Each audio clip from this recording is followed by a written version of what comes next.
நீதியரசர் மீதான குற்றப் பிரேரணையை விசாரிக்கும் பாராளுமன்ற விசேட தெரிவு குழு தொடர்பில் ஐக்கிய தேசிய கட்சியின் நிலைப்பாடு இன்று பாராளுமன்றத்தில் சமர்ப்பிக்கப்பட்டுள்ளது. பாராளுமன்ற விசேட தெரிவு குழுவில் அங்கம் வகிக்கும் ஜான் அமரதுங்க மற்றும் லக்ஷ்மண் கிரியல்ல ஆகியோரினால் கட்சியின் நிலைப்பாடு முன்வைக்கப்பட்டது. விசேட தெரிவுக்குழு கவனத்தில் கொள்ள வேண்டிய விடயங்கள் குறித்து ஐக்கிய தேசிய கட்சியின் அறிக்கையில் குறிப்பிடப்பட்டிருந்தது. குற்றச்சாட்டுகள் தொடர்பில் பிரதம நீதியரசர் முன்வைத்துள்ள எழுத்து மூல பதில்கள் ஐக்கிய தேசிய கட்சி முன்வைத்த அறிக்கையில் சாரம்சப்படுத்தப்பட்டுள்ளது. தெரிவுக்குழுவின் நீதிமன்ற அதிகாரம் நிராகரிக்கப்பட்டமை, அதற்கு நீதிமன்ற அதிகாரத்தை செயற்படுவதற்குள்ள இயலுமை, அனைத்து குற்றச்சாட்டுகளையும் நிராகரிப்பது மற்றும் குற்றச்சாட்டுகள் தொடர்பில் ஆவணங்களை கோருவது ஆகிய விடயங்களை அதில் குறிப்பிடப்பட்டுள்ளன. இந்த விடயத்தை விசாரிப்பதற்கு விசேட தெரிவுக்குழுவுக்கு அதிகாரம் உள்ள போதிலும் அடுத்த கட்ட நடவடிக்கையின் போதே பிரச்சினை எழுவதற்கான வாய்ப்பு உள்ளதாக ஐக்கிய தேசிய கட்சி சுட்டிக்காட்டுகிறது. முன்னோக்கி செல்வதற்கு முன்னதாக குற்றச்சாட்டுகளை நிரூபிக்க பின்பற்ற வேண்டிய நடவடிக்கைகளை தெரிவுக்குழு உறுதிப்படுத்த நேரிடுகின்றமை அவர்களை முன்னுள்ள பிரச்சினையாகும் என சபையில் முன்வைக்கப்பட்ட ஆவணத்தில் தெரிவிக்கப்பட்டுள்ளது. கலந்துரையாடப்பட்டமைக்கு அமைய குழுவினால் சாட்சிகளை கொண்டு செல்வது எவ்வாறு என்பது உறுதிப்படுத்தப்பட வேண்டும் என அதில் தெரிவிக்கப்பட்டுள்ளது. பிரதம நீதியரசருக்கோ அவரின் சட்டத்தரணிகளுக்கோ சாட்சியங்களிடம் குறுக்கு விசாரணை செய்வதற்கும் தேவையான ஆவணங்களை பெற்றுக் கொடுப்பதற்கும் சந்தர்ப்பம் வழங்கப்பட வேண்டும் என ஐக்கிய தேசிய கட்சி சுட்டிக்காட்டியுள்ளது. மேலும் நிரூபிக்கப்பட வேண்டியதன் பொறுப்பை உறுதிப்படுத்த வேண்டும் எனவும் நெவில் சமரகோனின் வழக்கில் முன்வைக்கப்பட்ட தெரிவுக்குழு அறிக்கையில் குறிப்பிடப்பட்டுள்ளவாறு துர்நடத்தைகள் தொடர்பிலான தெளிவுபடுத்தலை ஏற்றுக்கொள்ள வேண்டியுள்ளதாகவும் இன்று பாராளுமன்றத்தில் சமர்ப்பிக்கப்பட்ட ஆவணத்தில் மேலும் குறிப்பிடப்பட்டுள்ளது. விசேட தெரிவுக்குழுவின் உறுப்பினர்களான ஜான் அமரதுங்க மற்றும் லக்ஷ்மண் கிரியல் ஆகிய ஐக்கிய தேசிய கட்சி உறுப்பினர்களால் சபைக்கு முன்வைக்கப்பட்ட ஆவணத்தில் முன்னாள் சபாநாயகர் அனுர பண்டாரநாயக்க வழங்கிய தீர்ப்பொன்றும் மேற்கோள் காட்டப்பட்டுள்ளது. மேற்கோள் ஆரம்பம். புதிய அரசியலமைப்பை அறிமுகப்படுத்துவது, உயர்நீதிமன்ற நீதியரசர்களுக்கு எதிரான குற்றப்பிரேரணைகளை முன்வைப்பது தொடர்பில் அல்லது நடைமுறையில் உள்ள நிலையற் கட்டளைகளில் திருத்தங்களை மேற்கொள்வது தொடர்பில் கௌரவ பார்லிமெண்ட் உறுப்பினர்கள் தமது கவனத்தை செலுத்துவது உகந்ததாகும். மேற்கோள் நிறைவு.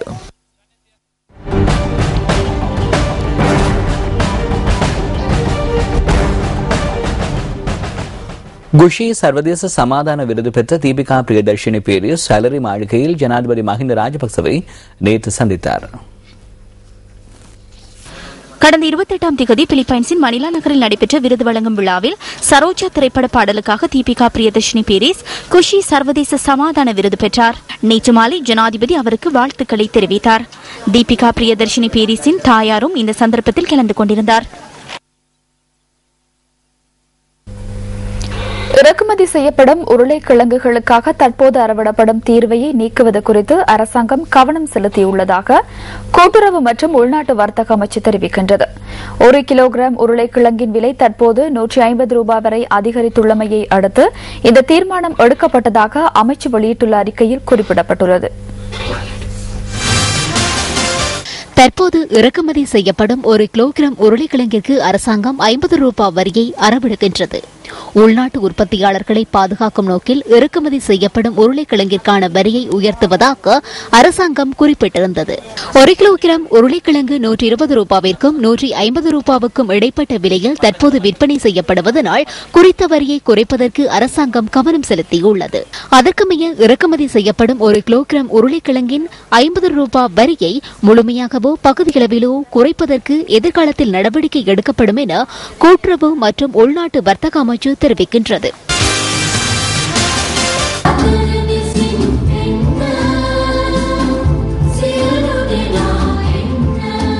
தேசிய வர்த்தக திறன்காண் விருது வழங்கும் விழா கொழும்பில் நேற்று நடைபெற்றது. வர்த்தகத்துறையில் தமது திறமையை வெளிப்படுத்திய நிறுவனங்கள் சிலவற்றுக்கு இதன்போது விருது வழங்கப்பட்டன. சிறிய, நடுத்தர மற்றும் பாரிய வர்த்தக துறைகளில் அர்ப்பணிப்புடன் செயற்பட்டவர்களுக்கான இந்த விருது வழங்கும் நிகழ்வினை இலங்கை தேசிய வணிக சபை ஏற்பாடு செய்திருந்தது. சிரச டிவி, MTV, ஸ்போர்ட்ஸ் மற்றும் நியூஸ் ஃபர்ஸ்ட் ஆகியன இதற்கான ஊடக அனுசரணையை வழங்கியிருந்தன. ஐக்கிய தேசிய கட்சிக்குழு தற்போது எடுக்கப்படும் தீர்மானங்களை வெளிநபர்களே எடுப்பதாக ஐக்கிய தேசிய கட்சியின் செயற்பாட்டாளர்கள் குறிப்பிடுகின்றனர். கடந்த சம்மேளனத்தின் போது அது நிரூபணமானதாக அவர்கள் சுட்டிக்காட்டுகின்றனர்.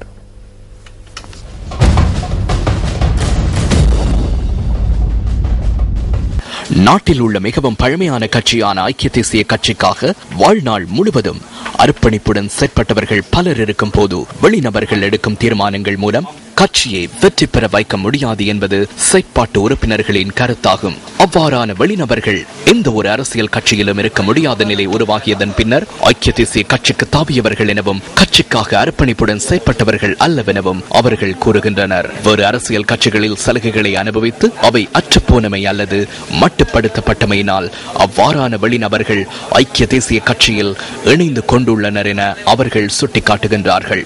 இம்முறை சம்மேளனத்தின் போது கட்சி யாப்பில் மேற்கொள்ளப்பட்ட பிரதான திருத்தங்களை முன்வைத்தவர்கள் இவ்வாறான வெளிநபர்களே எனவும் ஐக்கிய தேசிய கட்சியின் செயற்பாட்டாளர்கள் குறிப்பிடுகின்றனர்.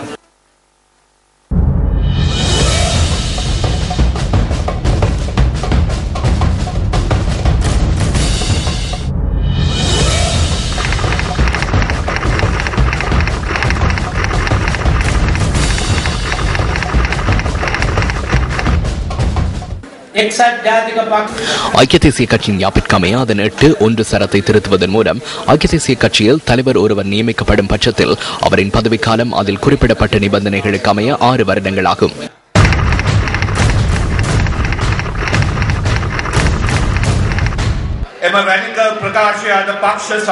ரெடிக்கல் அறிக்கையை இன்றைய கட்சி சம்மேளனத்தில் நிறைவேற்றி 2013ஆம் ஆண்டு அதனை மேலும் விரிவாக்கி தேசிய ரீதியிலான கருத்து மழைக்கு கொண்டு செல்ல வேண்டும் என யோசனை வழங்கப்படுகிறது. இவ்வாறான தீர்மானங்களை மேற்கொள்ளும் வெளிநபர்கள் குறுகிய காலமான 2.5 வருடங்களுக்குள் கட்சிக்குள் உள்வாங்கப்பட்டுள்ளமை தொடர்பாக கட்சியின் செயற்பாட்டாளர்கள் சுட்டிக்காட்டுகின்றனர். அழைப்பு விடுக்கப்பட்ட ஆதரவாளர்களே உள்ளனர். அழைப்பு விடுக்கப்பட்ட ஆதரவாளர்களினால் ஐக்கிய தேசிய கட்சியை பாதுகாக்க முடியாது. ஐக்கிய தேசிய கட்சியை கிராம மக்களை பாதுகாக்க முடியும். இன்று நான் மிகவும் வேதனை அடைகிறேன். நாங்கள் இன்று வீதியிலேயே உள்ளோம். சிறிகொத்தவிற்கு செல்ல அனுமதிக்கப்படவில்லை. நாய்களும் ஓநாய்களுமே சிறிகொத்தவினுள் இருக்கின்றன. யானைகள் இல்லை. யானைகள் வீதியில் வேதனைப்படுகின்றன. வீதியோரங்களில் யானைகள் நிற்கின்றன. இவர்களுடன் இருந்து ஒருபோதும் ஆட்சியையோ கட்சியையோ அமைக்க முடியாது.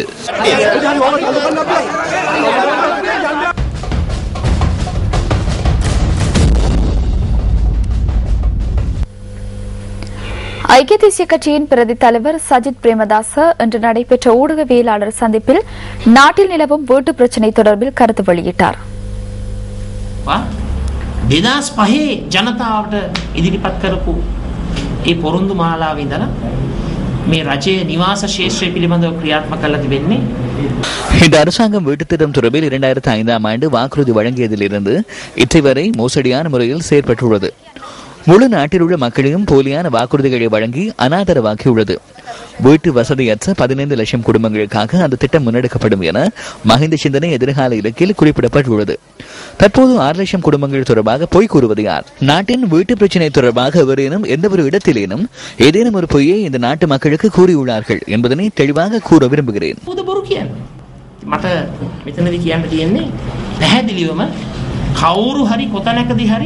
කුමන හෝ බොරුවක් මේ රටේ ජනතාවට ඉදිරිපත් කළා තිබෙනවා මේ රටේ නිවාස ප්‍රශ්නය පිළිබඳව.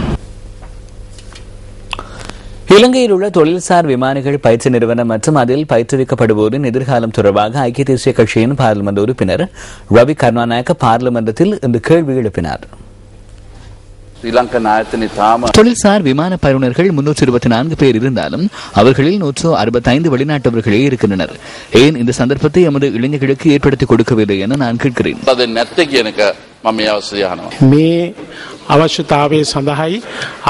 தற்போது இருக்க தேவையான அதாவது பயிற்சி நடவடிக்கைகளுக்கு ஆரம்பகட்ட நடவடிக்கைகளுக்கு தேவையானவற்றை மேற்கொண்டுள்ளோம். மஹிந்த சிந்தனையின் அடிப்படையில் உள்நாட்டு இளைஞர்களை இணைத்துக் கொள்வதற்கு நடவடிக்கைகளை மேற்கொண்டு வருகிறோம்.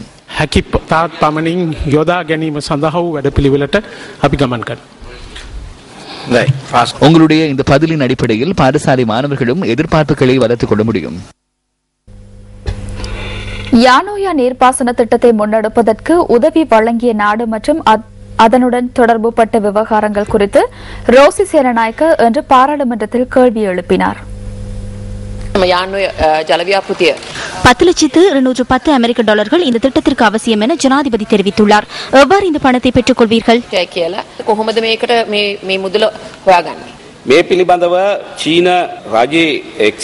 இது தொடர்பில் சீன அரசாங்கத்தின் எக்ஸின் வங்கியூடாக முன்வைக்கப்பட்டுள்ள நிபந்தனைகள் தொடர்பில் நாம் கலந்துரையாடி வருகின்றோம். இந்த திட்டத்தை பிற்போட முடியாது. 800 மில்லியன் இலங்கை நிதி இதற்காக ஒதுக்கப்பட்டுள்ளது. இந்த திட்டம் காரணமாக பாதிப்படைந்த 248 குடும்பங்கள் உள்ளன. காணிகள் மற்றும் வயல்கள் ஆகியவற்றை இழந்துள்ளனர். அவர்களுக்கான மாற்று காணிகளை நாம் விரைவில் வழங்குவதற்கு நடவடிக்கை எடுப்போம்.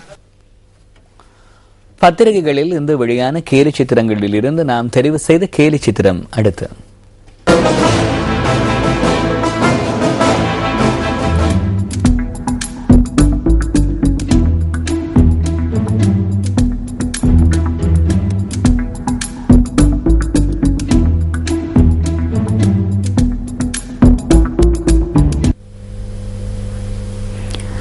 புத்திக குருகுல ரத்னவின் தொகுப்பில் உருவான மனிதனும் ஞாபகங்களும் என்ற நூலின் 2ஆம் பாகம் நேற்று வெளியிடப்பட்டது.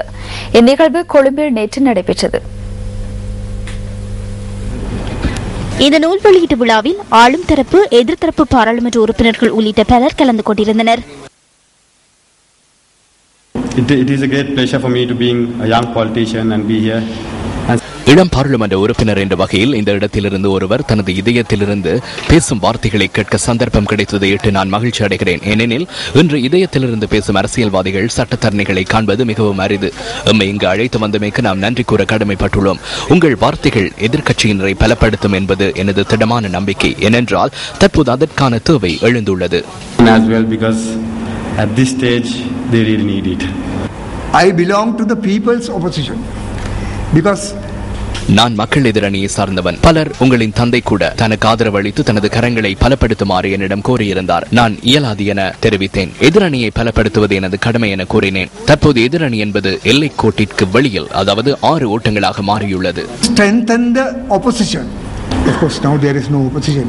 Opposition has gone for a 6. விளம்பரங்களின் பின்னர் நியூஸ் போஸ்டின் பிரதான செய்திகள் தொடரும்.